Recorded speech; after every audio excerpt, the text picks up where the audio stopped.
నంద్యాల జిల్లా. ఆయన ఒక దార్శనికుడు.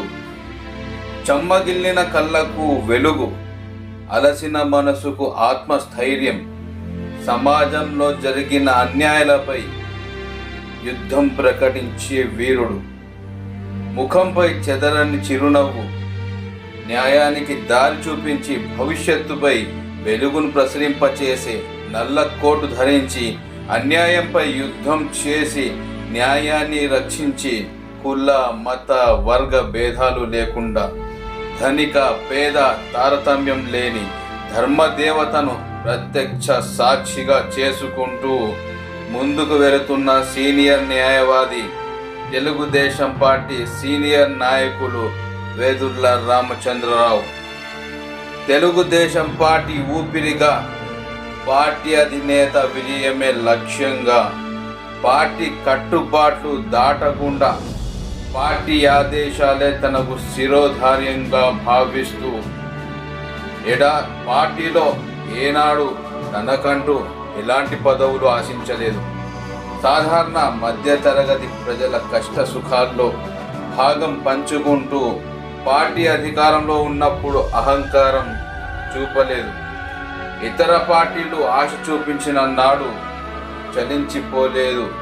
తనకు తెలుగుదేశం పార్టీ అధిష్టానం ఆదేశాలు ఏ కార్యం ఆదేశించినా కర్తవ్య దీక్షతయే ఆయనకు వరంలా మారింది. ఈరోజు మన అతిథి వేదుర్ల రామచంద్రరావు, సీనియర్ న్యాయవాది. దాదాపు తెలుగుదేశం పార్టీ పుట్టిన నాటి నుండి కూడా అదే పార్టీతో నేటి వరకు కూడా అల్లుపెరుగని శ్రామికుడు, పార్టీకి సేవకుడు. నేటి వరకు కూడా పార్టీ బలోపేతం, అదేవిధంగా పార్టీని అధినేత అయిన ముఖ్యమంత్రిగా చంద్రబాబు నాయుడు గారిని చూడాలనేటువంటి దృఢ సంకల్పంతో నేటి వరకు కూడా ఇదే పార్టీలో కొనసాగుతున్నారు వేదుర్ల రామచంద్రరావు గారు. సో ఈరోజు మనం రాజకీయంగా ఏ విధంగా రావడం జరిగింది, సో ప్రస్తుతం తెలుగుదేశం పార్టీలో ఎలాంటి పరిస్థితులు ఉన్నాయి, భవిష్యత్తులో ఇలాంటి పార్టీలోని నామినేటెడ్ పోస్టులు కావచ్చు, పదవులు కావచ్చు, ఏవి ఆశించకుండా నేటి వరకు కూడా కొనసాగుతున్నారు రామచంద్రరావు గారు. సో ఈరోజు మనము ప్రధానంగా రామచంద్రరావు గారితో మాట్లాడబోతున్నాం. వృత్తిరీత్యా నాకు నా దగ్గరికి అన్ని మతాల వాళ్ళు, అన్ని కులాల వాళ్ళు వస్తుంటారు. అంటే ఒక ప్రత్యేకంగా ఒక క్యాస్ట్ కంటూ కాకుండా హిందువులు, ముస్లింలు, క్రిస్టియన్లు, అలాగే హిందువుల్లో కూడా అన్ని కులాల వాళ్ళు వస్తూ ఉంటారు వృత్తిరీత్యా. దేవుడి దయ వలన, నా కష్టం వలన వృత్తిలో నేను మంచి పేరు సంపాదించుకున్నాను కాబట్టి ఆల్మోస్ట్ అందరూ కూడా క్రిటికల్ కేసెస్ కానివ్వండి, ఏ కేసెస్ కానీ వస్తుంటారు. ఇక్కడే పుట్టి పెరిగినందువలన నా స్నేహితులు, నా క్లాస్మేట్స్, బంధువులు అందరూ కూడా వస్తూ ఉంటారు. సో ఆ పరిచయాలు ఈ 38 years లాయర్గా నేను కొనసాగిన నా పరిచయాలన్నింటినీ కూడా పార్టీ విజయానికి ఉపయోగించడానికి ప్రయత్నిస్తూ ఉంటాను. సో ఇది తెలుగుదేశం పార్టీతో ఉండే బ్రీఫ్గా నా ప్రయాణం. ఇక్కడ ఇంకో విషయం మనం మాట్లాడుతున్నాం. అంటే గతంలో వైఎస్ఆర్సీపీ ప్రభుత్వంలో మాజీ ముఖ్యమంత్రి చంద్రబాబు నాయుడు గారు నంద్యాలకు విజిట్ చేసినప్పుడు అంటే పోలీసులు వాళ్ళు అరెస్ట్ చేయడం, మాజీ ముఖ్యమంత్రి చంద్రబాబు నాయుడు గారు. సో ఆ రోజు మీరు ప్రత్యక్షంగా ఉన్నారు. సో వాళ్ళకు ఎలాంటి నోటీసులు ఇవ్వకుండా, అంటే వాళ్ళ ఐడెంటిటీ ఏది చేయకుండా, ఇన్ఫర్మేషన్ ఇవ్వకుండా చంద్రబాబు నాయుడు గారు సో అప్పుడు అరెస్ట్ చేశారు. సో ఇలాంటి సార్ దాన్ని అరెస్ట్ చేయడాన్ని ఎట్లా అఫీషియల్గా అరెస్ట్ చేయడం జరిగిందా, లేదంటే అన్అఫీషియల్గా అరెస్ట్ చేశారు? ఇది ఒక దురదృష్టకరమైన విషయం అంటే జగన్మోహన్ రెడ్డి గారు అతని కక్ష సాధింపు చర్యల్లో తెలుగుదేశం పార్టీ నాయకులను లేదా తెలుగుదేశం పార్టీకి సపోర్ట్ చేసే వాళ్ళందరినీ కూడా ఒక భయానకమైన పరిస్థితుల్లో, మానసికంగా భయానకమైన పరిస్థితుల్లో పెట్టాలని చెప్పి ప్రారంభించిన యాక్టివిటీలో మీరు గమనిస్తే చాలామందిని అరెస్ట్ చేశారు, నాయకులందరినీ కూడా అరెస్ట్ చేశారు, జైలుకి పంపించారు. దాంట్లో చంద్రబాబు నాయుడు గారిని కూడా అరెస్ట్ చేసి లోపల పెట్టాలని ఆలోచనతో చేసిన ఒక దుర్మార్గమైన చర్య అది. సో ఆ రోజు ఇక్కడ మీటింగ్ అయిపోయింది చంద్రబాబు నాయుడు గారు. అయిపోయిన తర్వాత మేమంతా కూర్చొని వాళ్ళతో డిస్కస్ కూడా చేసాం, కొన్ని విషయాలను బస్సులో కూర్చొని మాట్లాడుకున్నాం. ఇక్కడ నాయకులతో పాటు నేను కూడా కూర్చొని మాట్లాడుకున్నాను. తర్వాత నేను వచ్చేసి రెస్ట్లోకి వెళ్ళిపోయాను. వెళ్ళిపోతే నాకు 11:30 సమయానికి మన పార్టీ నాయకులు, ముఖ్యమైన నాయకులు వచ్చేసి తలుపు తట్టి లేపారు. అప్పుడు చూసుకుంటే నా ఫోన్లో దగ్గర దగ్గర 40 కాల్స్ ఉన్నాయి మన నాయకులందరూ, మిస్డ్ కాల్స్. ఏంటి అంటే ఇట్లా అరెస్ట్కి వస్తున్నారంట చంద్రబాబు నాయుడు గారిని, మీరు తప్పనిసరిగా రావాలి, అక్కడ లాయర్గా మీరు ప్రొటెస్ట్ చేయాల్సింది చేయాలి, మీరు మీ కోర్టు మీ ట్రస్ట్తో రండి అని చెప్పి రిక్వెస్ట్ చేశాను. సో 11:30-12 ప్రాంతం మేము అక్కడికి రీచ్ అయ్యాము. అక్కడికి పోయేటప్పటికి పరిస్థితులు ఏంటంటే అరెస్ట్కి వస్తున్నారు, పోలీసు అంతా అక్కడ కూర్చున్నారు. అరెస్ట్కి వస్తున్నారనే సమాచారం ఉంది, ఏ కేసులు అరెస్ట్కి వస్తున్నారనే సమాచారం లేదు, ఏ పేపరు లేదు. దగ్గర దగ్గర ఒక 4-5 కేసులు ఉండినాయి. అంటే ఇన్కమ్ ట్యాక్స్ ఒకటి, ఇప్పుడు మనకు అరెస్ట్ చేసిన కేసు ఒకటి, ఇంకా ఒక 2 కేసులు ఉన్నాయి. ఏ కేసులో అరెస్ట్ చేయడానికి వస్తున్నారనేది లేదు. సరే, ఉన్న కేసుల్లో అరెస్ట్ చేయడానికి అవకాశం ఉండే కేసు అని చెప్పి పరిశీలించాల్సి వచ్చింది. పరిశీలించినప్పుడు ఈ కేసులో అరెస్ట్ చేయడానికి అవకాశం ఉంది, పలానా సెక్షన్ ఉంది కాబట్టి దీంట్లో అరెస్ట్ చేయడానికి అవకాశం ఉంది, దీంట్లో అరెస్ట్కి రావచ్చు అని చెప్పి ఎక్స్పెక్ట్ చేశాం. కానీ ఆ కేసుకి సంబంధించిన మెటీరియల్ పేపర్స్ మా దగ్గర ఏమీ లేవు. సో ఎలాగ ప్రొటెస్ట్ చేయాలి అని చెప్పేది ఆలోచన చేసుకున్నప్పుడు, సరే మనకుండే న్యాయవాదిగా నాకుండే అనుభవాన్ని ఉపయోగించుకొని సందర్భోచితంగా ప్రొటెస్ట్ చేద్దామని నిర్ణయం తీసుకోవడం జరిగింది. అయితే నాయకులకు చెప్పాం, ఇది కక్ష సాధింపు చర్యలో భాగంగా అరెస్ట్ చేయడానికి వస్తున్నారు కాబట్టి లీగల్గా కొద్దిగా ఎక్స్టెంట్ వరకు ఒక 1 hour 2 hours మనం అరెస్ట్ను ప్రొటెస్ట్ చేయగలం, కానీ కంప్లీట్గా ప్రొటెస్ట్ చేయడానికి అవకాశం ఉండదు. ఆ ప్రొటెస్ట్ అనేది పబ్లిక్ నుంచి వస్తే అది ఖచ్చితంగా అరెస్ట్ను నిలువరించడానికి అవకాశం ఉంటుందని చెప్పి అక్కడ ఉన్న నాయకులకు, ముఖ్యమైన నాయకులకు చెప్పడం జరిగింది. వాళ్ళు ప్రయత్నాలు చేశారు, జనాన్ని, తెలుగుదేశం పార్టీ కార్యకర్తలను, అభిమానులను పిలుచుకొని ప్రొటెస్ట్ చేయడానికి ప్రయత్నం చేశారు. కానీ అప్పటికే పోలీసు ఒక ప్లాన్డ్ యాక్షన్ కాబట్టి అది జనం ఎక్కడి నుంచి అయితే రావడానికి అవకాశంతో అక్కడంతా కూడా పోలీసులను పెట్టి నిలవరించారు. అయినప్పటికీ కొంత జనం అక్కడికి వస్తే ఒక 1000 మంది వరకు వచ్చిన జనాన్ని పోలీసులు తరిమేసేస్తారు ఫస్ట్ ఫేజ్గా. సెకండ్ ఫేజ్గా 3rd కేటగిరీ లీడర్స్ అందరినీ బయటికి పంపించారు.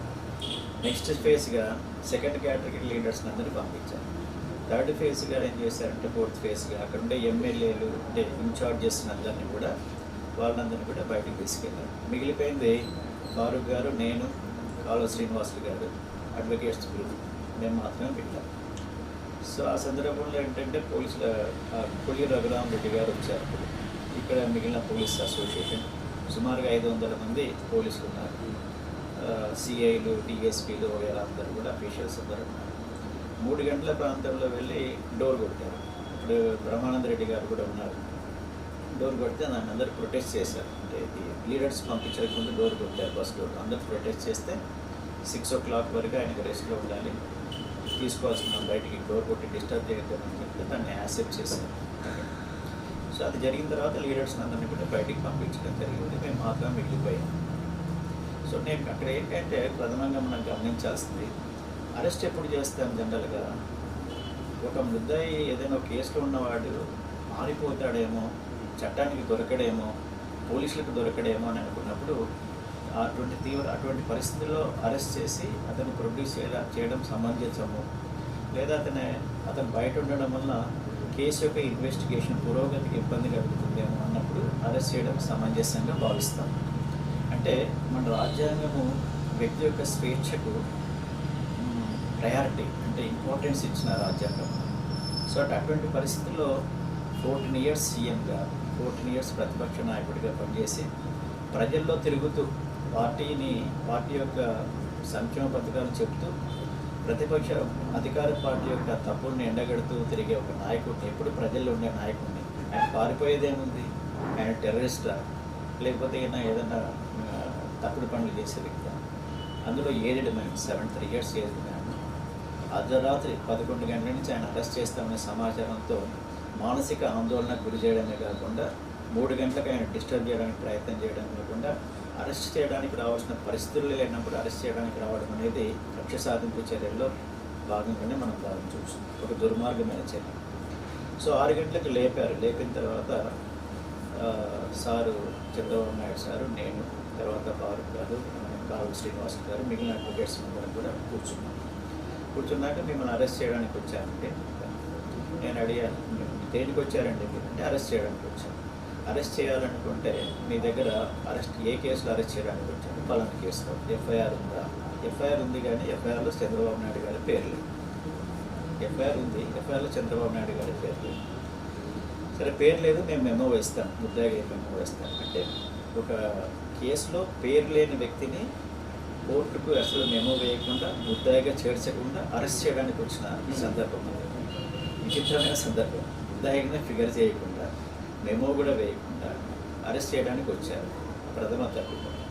రెండవది, సరేనండి మీరు అరెస్ట్ చేయడానికి వచ్చారు, ఏ కేసులో అయినా కానీ అరెస్ట్ చేయడానికి వస్తే చట్ట ప్రకారం మీ దగ్గర ప్రాథమిక సాక్ష్యాధారాలు ఉండాలి. ఆ ప్రాథమిక సాక్ష్యాధారాలు ఏమైనా ఉన్నాయా అంటే ఇప్పుడు ఏమి లేవు, మేము తీసుకెళ్ళిన తర్వాత తయారు చేస్తాం. సాక్ష్యాధారాలు లేకుండా అరెస్ట్ చేసి తీసుకెళ్ళిన తర్వాత తయారు చేస్తాం, 24 గంటల్లో తయారు చేస్తాం. ఇదే ఆయన కొల్లి రఘురామరెడ్డి గారు ఇచ్చిన ఆప్షన్. ఇదేంటంటే ఇది అట్లా కాదు కదా, మీరు ప్రాథమిక సాక్ష్యాధారాలు అరెస్ట్ చేయడానికి ప్రాథమిక సాక్ష్యాధారాలను అరెస్ట్ చేయాలి, లేకపోతే చేయకూడదనే విషయం మీకు తెలుసు. అంటే 24 గంటలు చేస్తామన్నారు, మళ్ళీ 4 గంటల్లో చేస్తామన్నారు, మళ్ళీ తర్వాత మీ వాట్సాప్ నెంబర్ ఇవ్వండి మీకు పంపిస్తాము అని చెప్పారు. అంటే మనకు అక్కడ తెలిసేది ఏంటంటే ఎటువంటి ప్రాథమిక సాక్ష్యాధారాలు లేకుండా, కేసులో ముద్దాయిగా కూడా చూపించకుండా ఒక వ్యక్తిని, ఒక సాధారణమైన వ్యక్తిని కాదు, ఈ రాష్ట్రాన్ని, ఉభయ రాష్ట్రాలను సీఎంగా పరిపాలించిన వ్యక్తిని అరెస్ట్ చేయడానికి వచ్చిన యంత్రాంగం, పోలీస్ యంత్రాంగం. ఎంత అన్యాయమైన చర్య అది, ఎంత దుర్మార్గమైన చర్య. దాన్ని ప్రొటెస్ట్ చేయడానికి మేము చట్ట ప్రకారం ప్రయత్నం చేసినప్పటికి కూడా, చాలా విధాలుగా ప్రయత్నం చేసినప్పటికి కూడా వాళ్ళ అడాసిటీ, పోలీస్ అడాసిటీ పెరిగిపోయింది. ఒక సందర్భంలో ఇంకా అరెస్ట్కు సన్నద్ధం కాకపోతే వారి మీద బలప్రయోగం చేస్తారేమో అని చెప్పి అనిపించింది.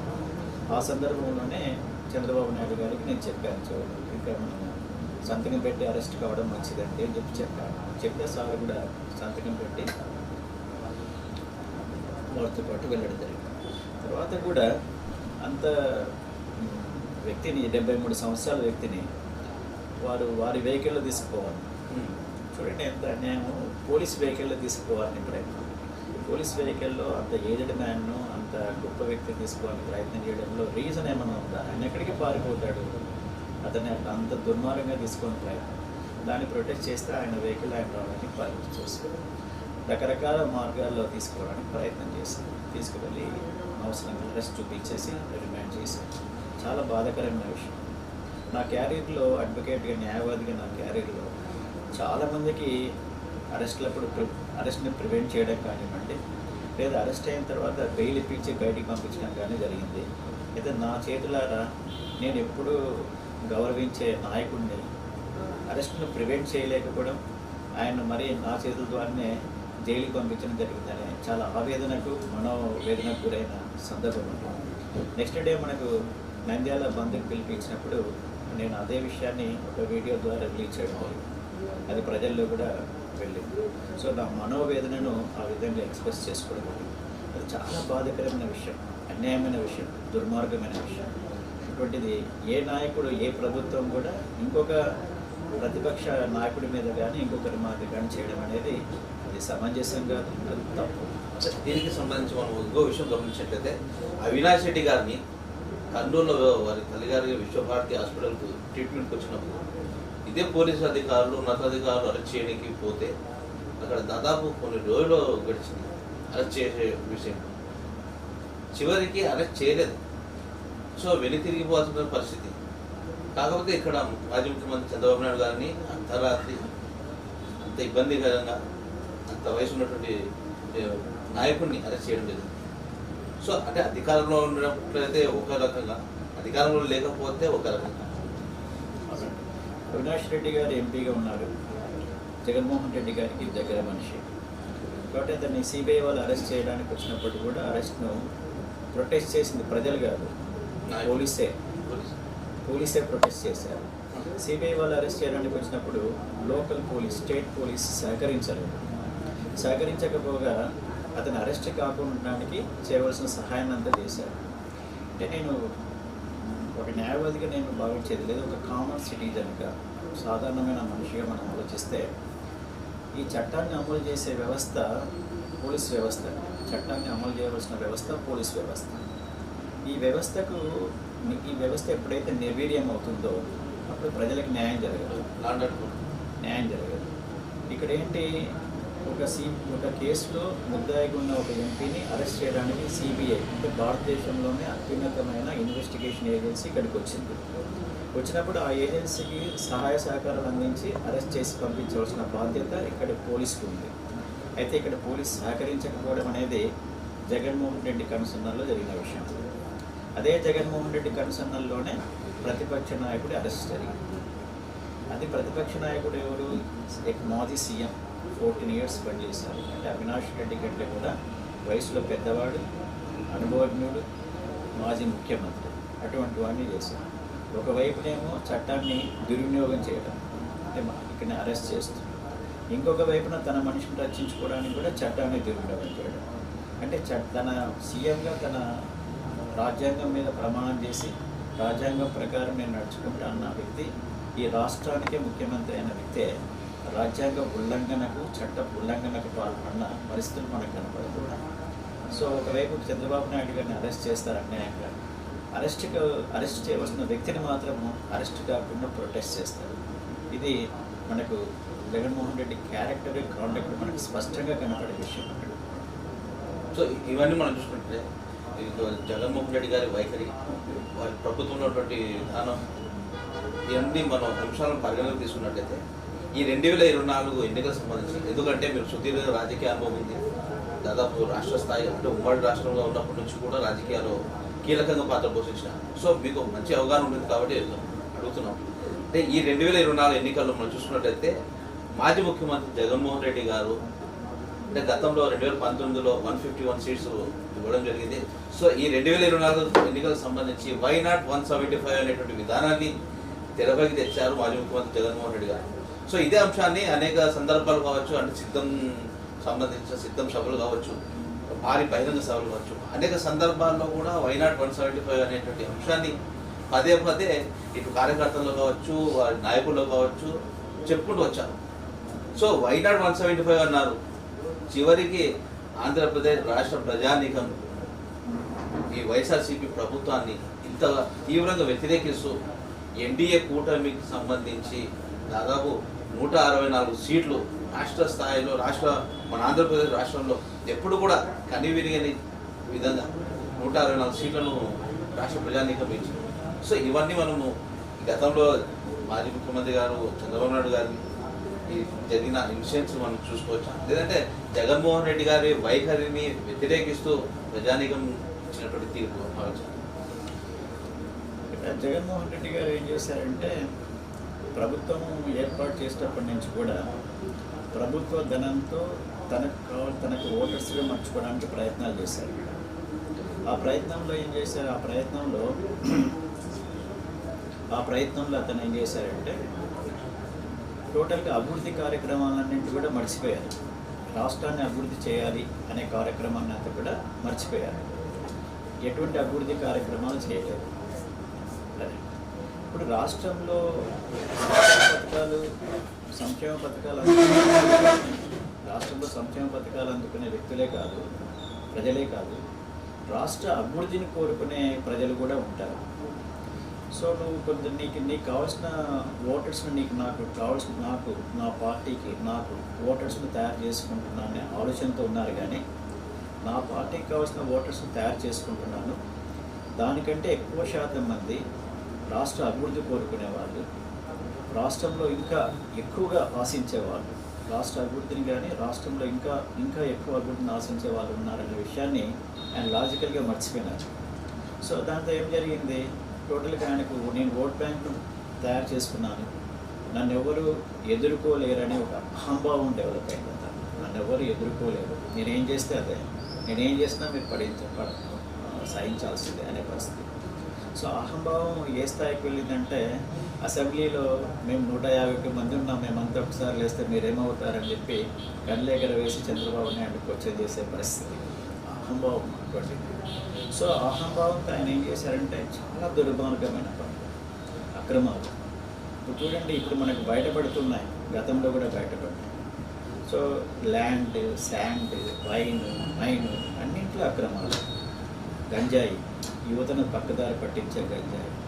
అంటే రాష్ట్రంలో ఉండే వనరులన్నింటినీ కూడా అక్రమ పద్ధతిలో తన అక్రమ సంపాదనకు ఉపయోగించుకుంటున్నారు అనే అభిప్రాయం ప్రజల్లో వచ్చింది. సో దాన్ని ప్రొటెస్ట్ చేయడం, లేదు నేను ఇవన్నీ చేయట్లేదు, వాస్తవంగా నేను అభివృద్ధి కార్యక్రమాలు చేస్తున్నానని చెప్పి చెప్పుకోలేని పరిస్థితి. మీరు గమనించండి, జగన్మోహన్ రెడ్డి గారు ఎక్కడైనా కానీ నేను సంక్షేమ పథకాలు బటన్ నొక్కుతున్నా అని చెప్పాడు, కానీ నేను అక్రమ మైనింగ్ చేయట్లేదు, నేను శాండ్ అమ్మట్లేదు, ల్యాండ్ అమ్మట్లేదు, వైన్ అమ్మట్లేదు అని ఎక్కడైనా గట్టిగా చెప్పగలిగాడా? అతని నాయకులు ఎక్కడైనా చెప్పగలిగారా? సో అది ఏమైంది, ప్రతిపక్ష నాయకులుగా మేము ప్రతిపక్షం తరఫున మేము ఇది చెప్తున్నప్పుడు అటువైపు నుంచి ఎటువంటి కూడా దాన్ని ప్రొటెస్ట్ లేదు, మేము చేయట్లేదు, ఇది మేము మా మీద అన్యాయంగా ఇది అలిగేషన్స్ వేస్తున్నారని ప్రొటెస్ట్ ప్రజల్లోకి తీవ్రంగా వెళ్ళలేదు. కానీ చేస్తున్నారనే భావన మాత్రం ప్రజల్లోకి తీవ్రంగా వెళ్ళలేదు.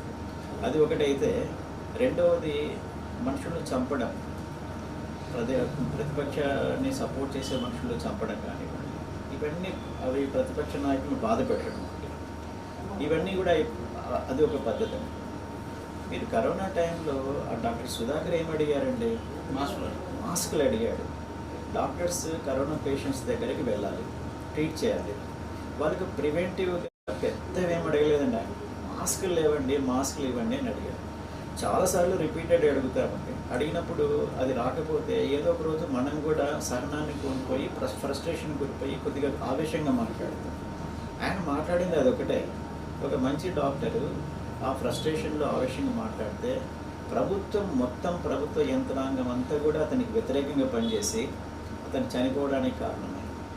అతన్ని మరీ ఘోరంగా ఏంటంటే నడి రోడ్లో షర్ట్ తీసేసి కాళ్ళు చేతులు కట్టేసి ఆటోలో ఎక్కించి కానిస్టేబుల్స్ పైన కూర్చొని ఆయన కాళ్ళ దగ్గర కూర్చున్న చోట ఆయన పండబెట్టి తీసుకుపోతుంటే ఒక విద్యాధికుడిని, ఒక డాక్టర్ను, ఏ రాజకీయ పార్టీకి సంబంధం లేని వ్యక్తిని అంత క్రూరంగా ప్రభుత్వం హింసిస్తే ఇంకా సామాన్య మానవుడు భయపడడా? అది ప్రాణకమైన వాతావరణం కాదు.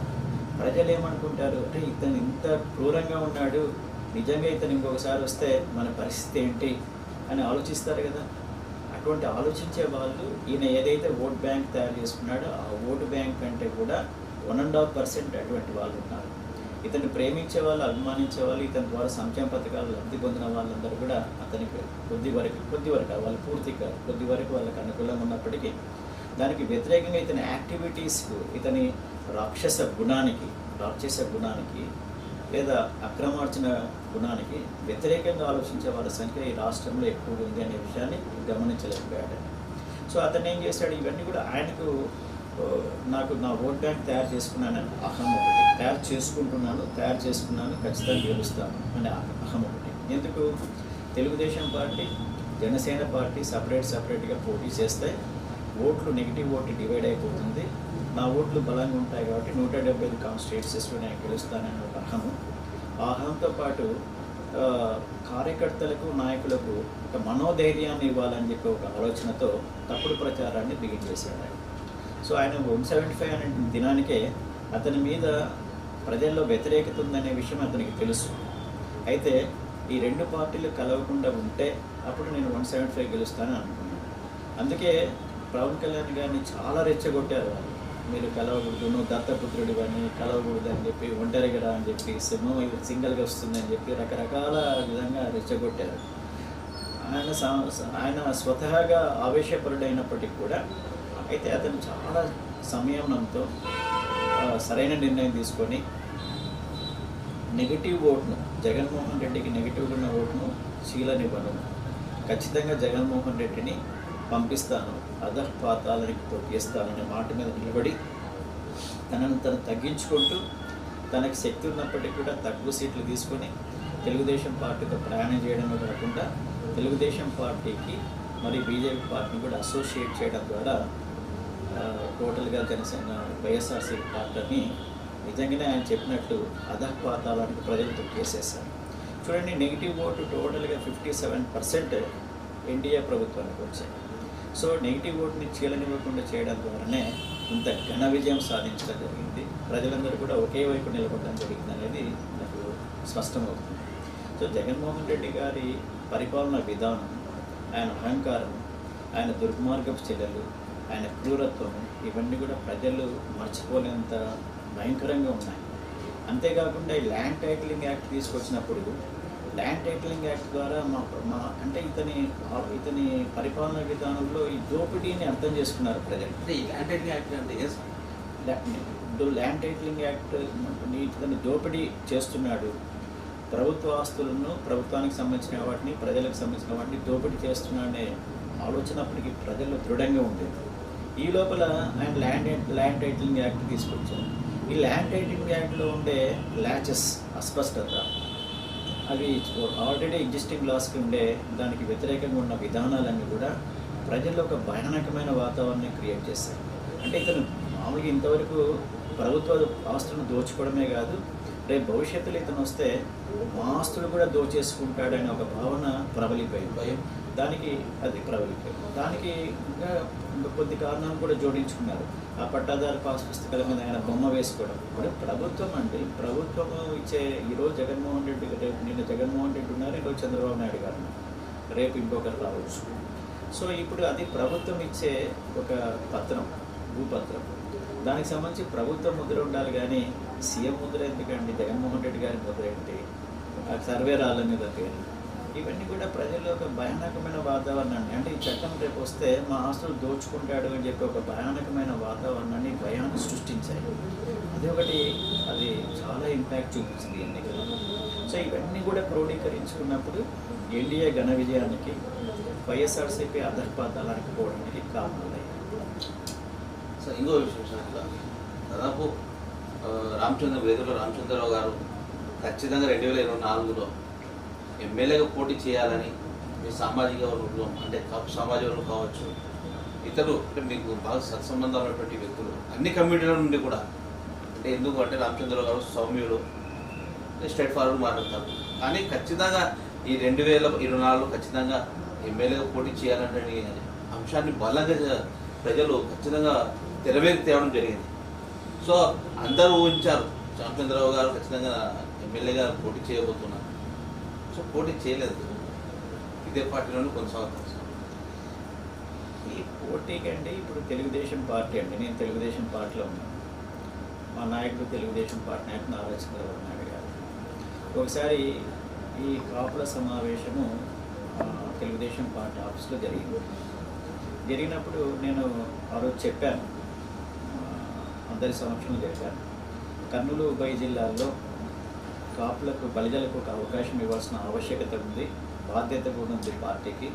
ఎందుకంటే పార్టీ పుట్టినప్పటి నుంచి కూడా రాయలసీమ జిల్లాలో ఉండే ప్రజలు మెజారిటీగా తెలుగుదేశం పార్టీకి చేస్తున్నారు.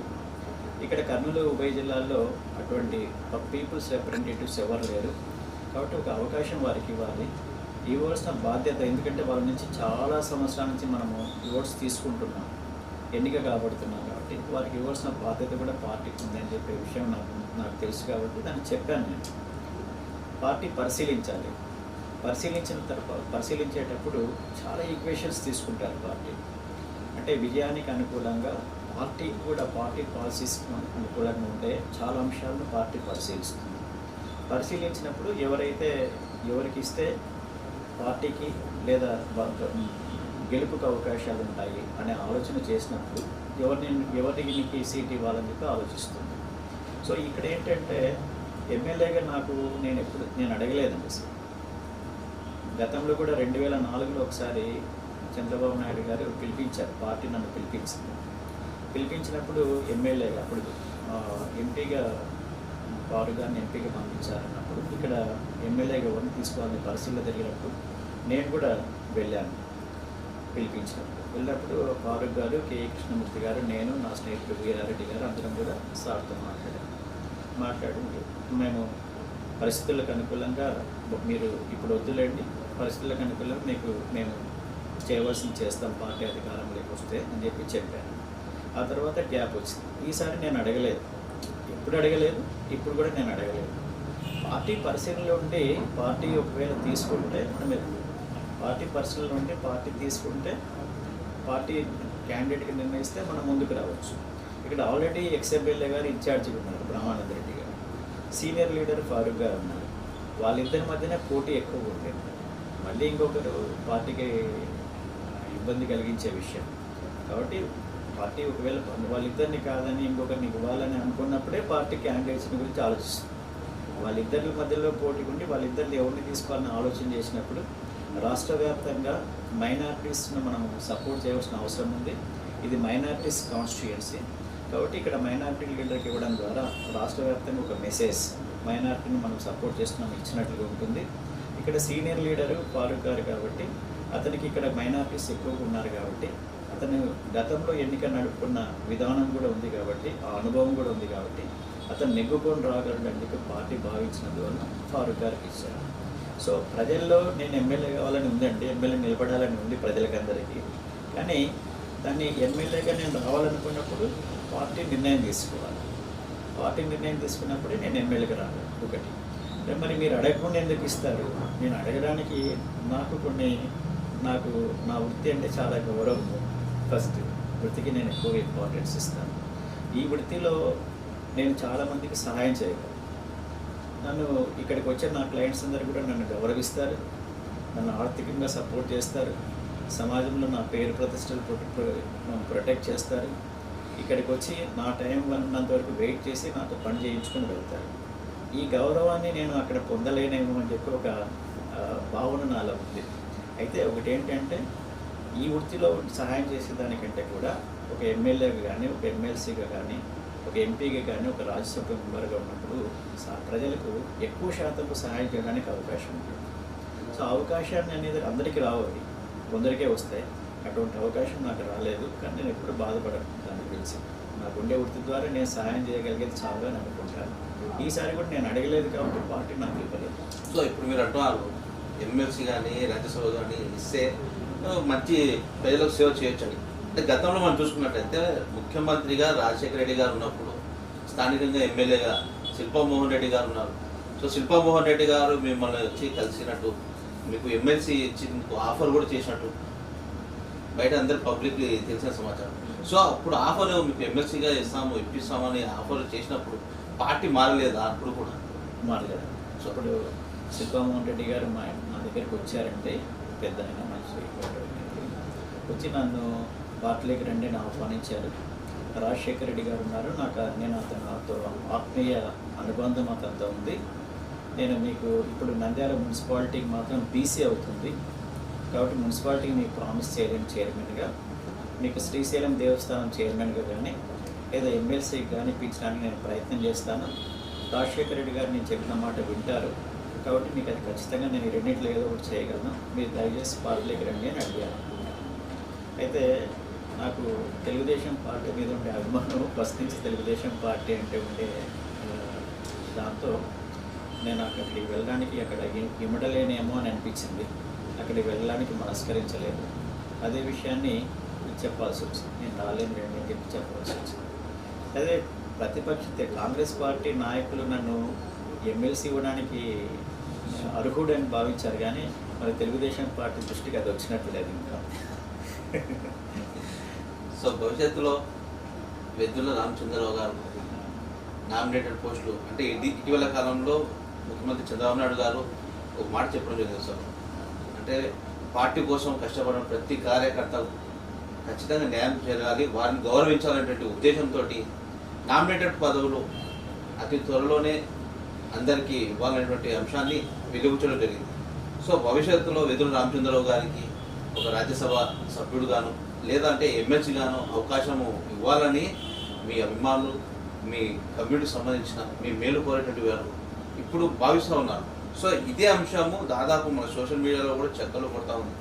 సో ముఖ్యమంత్రి గారు ముఖ్యమంత్రి చంద్రబాబు నాయుడు గారు ఈ అవకాశాన్ని మీకు ఇస్తే బాగుంటుంది అనేటువంటి అంశం అసలు తెరపైన వస్తూ ఉంది. ఇదంతా కూడా దైవ నిర్ణయం అండి. తర్వాత చంద్రబాబు నాయుడు గారి నిర్ణయం. దేవుడు నిర్ణయిస్తే ఖచ్చితంగా అవకాశం వస్తుంది. అది చంద్రబాబు నాయుడు గారి మనసులో పడుతుంది. ఇక్కడ ప్రజల అభిష్టం అది. సో ప్రజల అభిష్టాన్ని ఆయన దృష్టికి కూడా వెళ్ళి లేదా ఇతను ఫిట్ పర్సన్, కాంపిటెంట్ పర్సన్ అనుకున్నప్పుడు ఆయన డెసిషన్ తీసుకొని చేస్తే నేను స్వీకరించడానికి నేను ఎప్పుడు సిద్ధంగా ఉంటాను. ప్రజలకు సేవ చేయడానికి కూడా సిద్ధంగా ఉంటాను. సో మీరు ఇంతకాలము తెలుగుదేశం పార్టీతో కొనసాగుతూ వస్తారు. స్టిల్ ఇంతవరకు కూడా అంటే తెలుగుదేశం పార్టీకి మీకు గుర్తింపులో ఓ భాగంగా కొంచెం అంటే అడ్జస్ట్మెంట్ అంటే గతంలో మీరు కాపు కార్పొరేషన్ డైరెక్టర్గా కొనసాగారు. సో ఇప్పుడు తెలుగుదేశం పార్టీ కార్యదర్శిగా ఉన్నారు.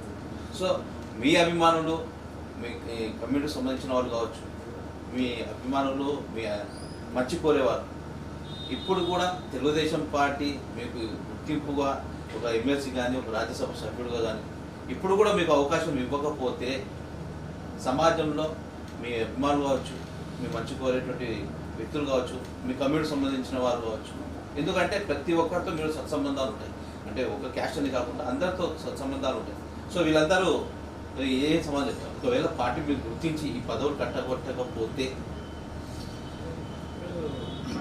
తెలుగుదేశం పార్టీ చాలా మంచి పార్టీ అండి, క్రమశిక్షణతో ఉన్న పార్టీ.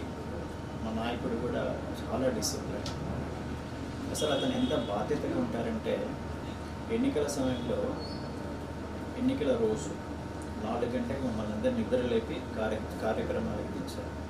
కౌంటింగ్ రోజు చీకట్లో 4 గంటలకు మమ్మల్ని అందరూ నిద్ర లేపి కార్యక్రమాలు ఇప్పించారు. ఏ పార్టీ నాయకుడైనా కానీ చీకట్లో 4 గంటలకు లేపుతారు. అంత డిసిప్లైన్, అంత బాధ్యతగా తన బాధ్యతలు ఎప్పుడు విస్మరించకుండా చేసేది. నాకు 2004లో పిలిపించినప్పుడు ఎమ్మెల్యేగా పరిశీలన పిలిపించినప్పుడు పార్టీ అధికారంలోకి వస్తే మీకు మంచి పొజిషన్ ఇస్తామండి, మీరు పార్టీలో కొనసాగండి అని చెప్పారు. నేను ఒకటే చెప్పాను, మీకు అవకాశం ఇచ్చినా ఇవ్వకపోయినా నేను పార్టీలో ఉంటానండి, పార్టీని వీడిపోయే మనిషిని కాదు అని చెప్పి వచ్చాను. తర్వాత అప్పుడు రాలేదు. నెక్స్ట్ వచ్చిన వెంటనే వారే గుర్తుపెట్టుకొని వారే పరిశీలన చేసేసి కాపు కార్పొరేషన్ మొట్టమొదటిగా ఫామ్ చేశారు. మొట్టమొదటిగా ఫామ్ చేసినప్పుడు కాపు కార్పొరేషన్లో మాకు డైరెక్టర్గా అవకాశం ఇచ్చారు. ఇక్కడ స్టేచర్ ఉన్న వాళ్ళు కూడా, డైరెక్టర్స్ ఉన్న వాళ్ళు కూడా పాపారావు గారు, దర్శి ఎక్స్-ఎమ్మెల్యే, వేణుగోపాల్ రెడ్డి గారు రాజమండ్రి నుంచి వచ్చినారు.